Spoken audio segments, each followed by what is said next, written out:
Hello viewers, এই তাবিজ দিয়ে কীভাবে কাঠ খেলা বা ফ্লাশ খেলা জেতা সম্ভব সেটা ভিডিও সহকারে প্রমাণ আপনারা লক্ষ্য রাখবেন। আমি কিভাবে খেলি কাঠ এবং ফ্লাশ খেলা আপনারা লক্ষ্য রাখেন। নতুন একটা কাঠ প্রথম ছিলাম 2 ফোঁটা, দেখেন 2 ফোঁটা কোন দিকে চলে যা অবশ্যই তাবিজের দিকে আসছে। ধন্যবাদ ভিউয়ার্স, ভিডিওটা যদি ভালো লাগলে অবশ্যই চ্যানেলটা সাবস্ক্রাইব করে সাথে থাকবেন। লক্ষ্য রাখেন আমি খেলি চাইলাম 5 ফোঁটা, 5 ফোঁটা চাইছি, দেখেন 5 ফোঁটা কোন দিকে চলে যা লক্ষ্য রাখেন। এই যে 5 ফোঁটা এসে পড়ছে, তো দাদা তাবিজ যেদিকে থাকবে সেদিকেই চলে যাবে। লক্ষ্য রাখেন আমি খেলতেছি, তো এবার ছিলাম 4 ফোঁটা, লক্ষ্য রাখেন 4 ফোঁটা কোন দিকে চলে যা, যত পাতি নিচে হোক না কেন আসা লাগবে, সমস্যা নেই। এই যে 4 ফোঁটা এসে পড়ছে, তো এরকমভাবে আসবেই।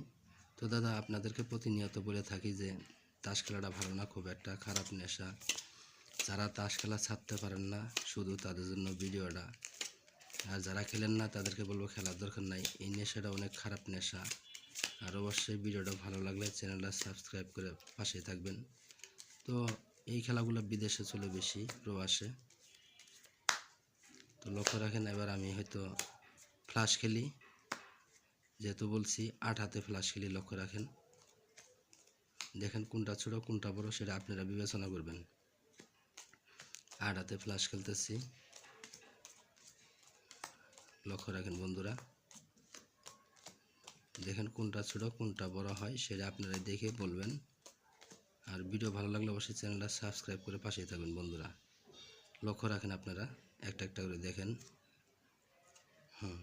দেখেন আপনারা। আর হয়তো যাদের প্রয়োজন মনে করেন তারা হয়তো স্ক্রিনে দেওয়া নাম্বারে যোগাযোগ করতে পারেন। যারা প্রবাসে থাকেন তাদেরও ব্যবস্থা আছে ভাইজান, দেওয়া যাবে, সমস্যা নেই। লক্ষ্য রাখেন